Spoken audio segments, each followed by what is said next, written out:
Hello guys! Again, welcome na naman dito sa aking YouTube channel. Again, this is Yana and today's vlog. Nako, ang ganda nitong i-share ko sa inyo kasi ito nga po yung top 5 na best bank na pwede nating i-consider na utangan kapag kailangan natin ng extra cash para sa mga pang-emergency na pangangailangan. It's either gusto mong ipa-renovate yung bahay nyo or gusto mong magpakasal o ligay gusto mong mag-travel pero kulang yung budget mo or para sa mga pang-hospital bill, diba? Then kulang tayo sa budget, pwede nyong i-consider na umutang sa mga bangko na ito. Pero disclaimer lang po mga beshies ko ha, ang ilan sa mga bangko dito ay hindi po ako agent. So bali i-share ko lang sa inyo para magkaroon kayo ng idea. At yung iba naman dito, pwede kayong mag-apply online. I-search nyo lang yung pangalan ng bank. For example, East West Bank Personal Loan. I-search mo lang sa Google. Pwede nyong isubmit ang inyong loan application. So, itong mga babanggitin ko mga beshies ay based lang sa mga research na ginawa natin. Bakit ko ba sinasabi na ito yung top 5 best bank para sa akin? Kasi nga po, pagdating sa pag-process nila ng loan application ay napakabilis. Nag-o-offer din po ng mahabang loan terms at pagdating din naman po sa interest rate ay napaka-competitive din naman. At ang isa sa mga gusto ko sa ilan sa mga bangko na ito ay hindi nila nire-required ang credit card. So marami kasi yung mga bangko na nag-o-offer ng loan na kailangan meron tayong existing credit card. Pero ito nga po, o yung ilan sa mga babanggitin ko naman dito, or halos dito mga beshies ay okay lang umutang kahit wala tayong existing credit card. Pero bago ang lahat mga beshies, ako po ay nagpapag-giveaways ng cellphone every month. So, ini-announce ko po yung winner every 25th of the month nga po. Kaya kung gusto mong magkaroon ng chance na makakuha ng isang brand new na cellphone, mag-subscribe ka na nga po at maging active lang, mag-comment sa mga videos natin dito nga sa aking YouTube channel. Okay? So anyway, let's get back to the topic. So ang number 1 mga beshies para sa akin na bangko na nag-offer ng loan or personal cash loan, salary stretch loan na pwede nyong i-consider na utangan ay ang CTBC Bank. Pero wait lang ha. Ang CTBC at Citibank ay magkaiba, okay? So, may mga nagtatanong kasi sa akin kung yung Citibank daw ba ay same lang sa CTBC. So, magkaiba po. Dito, pwede kayong umutang ng hanggang 1 million. Akalain mo, di ba? Napakalaki yung pwede nating utangin at may flexible payment terms na 12 months, 18 months, 24 hanggang 36 months. Di ba? Napakaganda lang ito utangan. Plus, eto ha mga beshies, pwedeng ma-aprobahan ng ating loan application ng isang araw lang.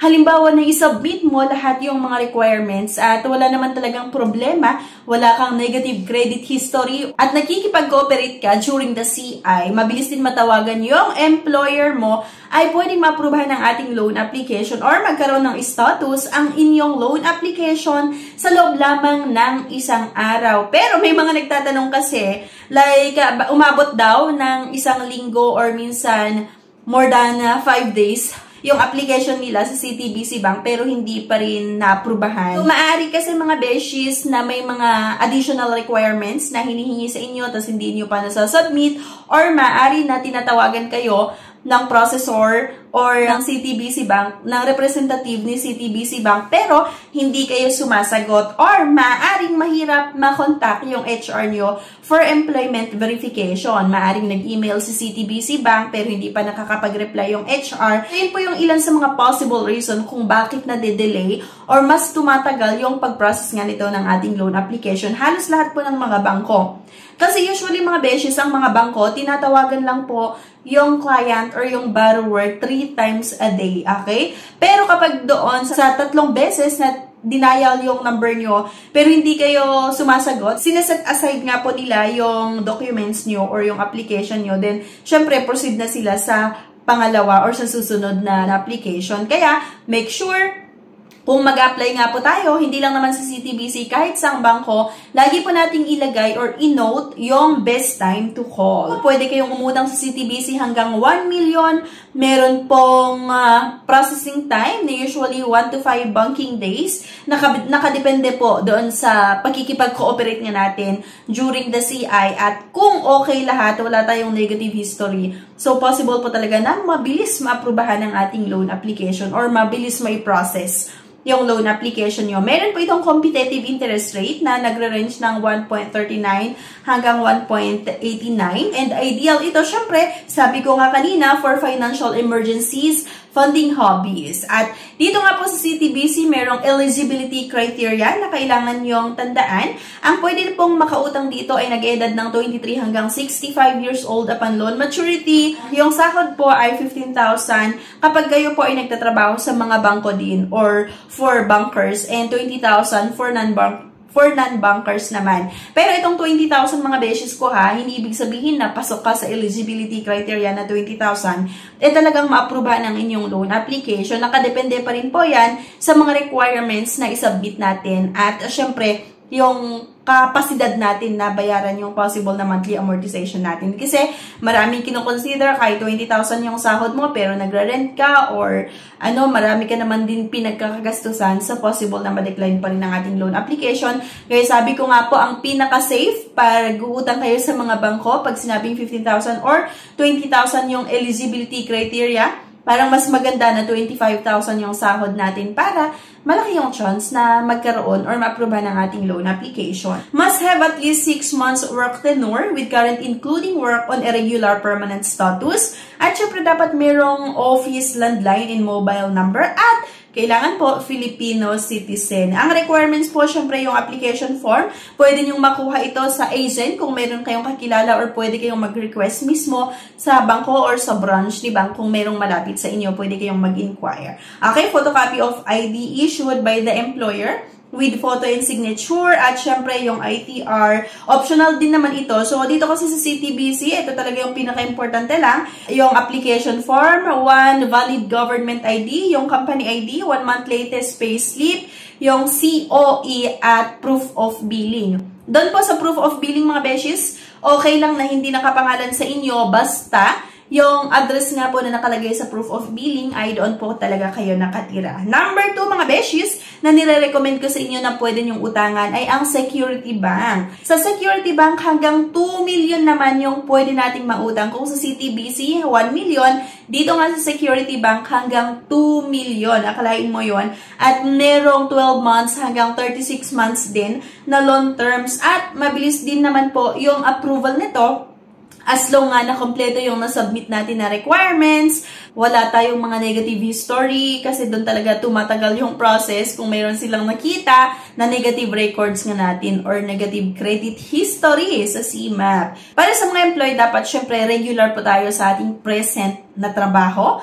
For call centers, the minimum employment tenure is 3 years. Pagdating sa minimum gross monthly income, at least diba, medyo mataas nga. Kasi kahit nga sinabi na 15,000 sa nagtatrabaho na sa Metro Manila and 12,000 outside Metro Manila or sa mga province, pero medyo malabo yung approval pag hindi ganun kataas yung sahod natin. Usually po kasi talaga tinitignan yung kapasidad natin sa pagbabayad niya. Or parang sa akin, mas safe talaga yung 20,000, at least 25,000, ganyan na basic monthly salary. Para naman sa self-employed, with at least 2 continuous years of profitable operations in the same line of business, at yung gross monthly income ay 30,000 for Metro Manila, 25,000 naman po outside Metro Manila. Requirements, ganun lang din syempre yung application form, company ID, isang valid government ID, yung 1 month latest payslip, COE, at proof of billing. Kay Security Bank naman at CTBC Bank, okay lang umutang kahit wala tayong existing credit card. Sabi ko nga kanina, yung ibang bangko kasi dapat meron tayong existing credit card.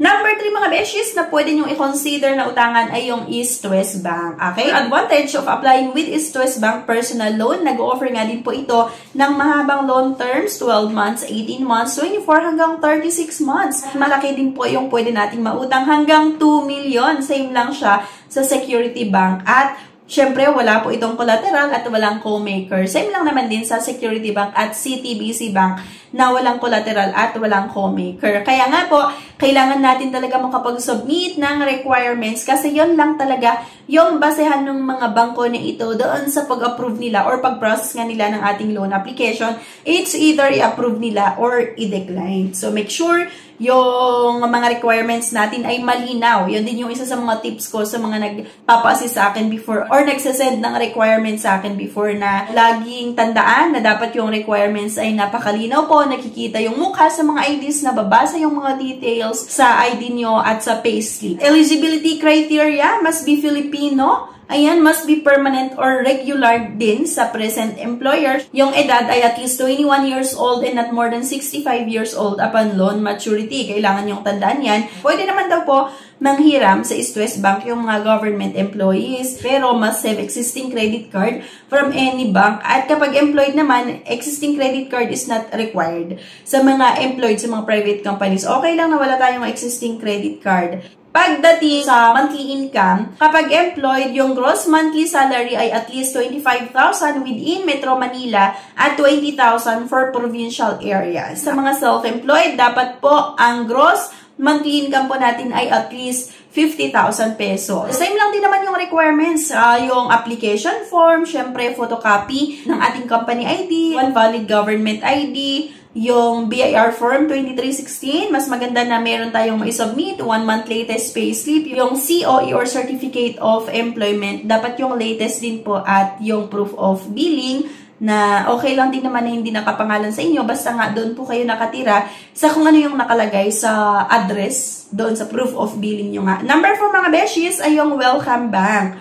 At isa din ito sa mga magandang pwede nating utangan. Ang pwede nga po na makautang dito ay yung mga Filipino citizen na nag-edad ng 21 to 65 years of age, employed for at least 1 year with a minimum of 20,000 monthly salary or income. Mas maganda din po na meron tayong active or existing credit card na may minimum credit limit na 20,000. At kailangan nga po nating makapag-submit ng requirements na valid government IDs, 2 months recent payslip, yung COE, at dapat po doon sa COE nakalagay yung position, tenure, and annual income, yung utility bill under your residential address. Additional documents may be required during credit evaluation. Payment terms, 1 year hanggang 3 years pa rin. Their estimated monthly interest rate is 1.6% per annum. At number 5 mga beshies ay yung CIMB Bank. O pwede nyong i-check online din itong CIMB Bank and mag-apply. Unsecured personal loan pa rin po ito. Walang collateral, walang co-maker. And minimum loan amount nga po ay 30,000, maximum hanggang 1 million. Merong loan terms or payment terms na 12 months, 18, 24 hanggang 36 months or 1 year hanggang 3 years pa rin. Monthly add-on rates po ranging from 1.12 to 1.95%, correspond to annual contractual rate of 24% to 30% or 36%. Ang basic monthly salary at least 15,000 kapag gusto niyo naman umutang dito sa CIMB. Pero yun nga po, hindi ako loan agent ng CIMB. Pero pwede niyo namang ma-search itong CIMB. Go lang kayo sa Google, then search niyo lang CIMB Bank. Kapag na-click yun, meron kayong makikita na apply. Criteria to be eligible for CIMB personal loan, dapat po individuals only. Applicant must be at least 21 years old, must be no older than 65 upon loan maturity. Applicant must be a Philippine citizen and a non-US person. Kailangan nga po natin makapag-submit dito ng valid government ID. So, ito naman po yung tinatanggap.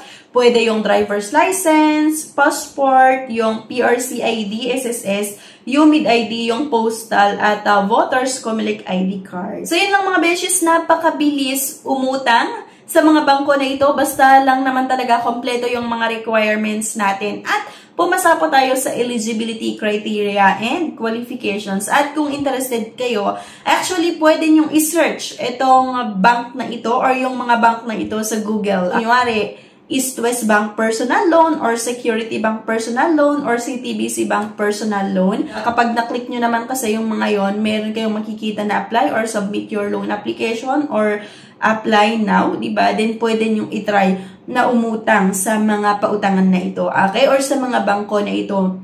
Once na nakapag-submit kayo ng application nyo online, mag-antay na lang po kayo ng message, ng tawag, ng representative ng bawat bangko na ito. And then, sasabihin naman po sa inyo kung ano yung next process na gagawin nyo. Or, kung meron kayong kakilala na agent, pwede rin naman. Ayun nga po, accredited ako ng isang bangko as a loan agent, pero hindi po lahat ng bangko na to ha. So, isang bangko lang yung accredited tayo bilang isang agent or loan agent. So, sa mga interested or kung gusto nyo lang namang itry na umutang, pwede kayong mag-message sa aking email address, amawanyana@gmail.com. May auto-reply. Kailangan nyong sagutin yung mga question for pre-evaluation na may send po sa inyo via email nga. Halimbawa, na-check natin na pre-qualified naman po kayo, i-send ko sa inyo or message ko kayo kung ano yung next process na kailangan nyong gawin. So, wala pong bayad yung pag-assist ko sa inyo. Okay? So, yun lang mga beshies. Anyway, thank you for watching. Please don't forget to click the subscribe button. Sa nilike nyo din yung video at huwag niyong kalimutan na i-share. Thank you guys at see you on my next vlog. Bye-bye!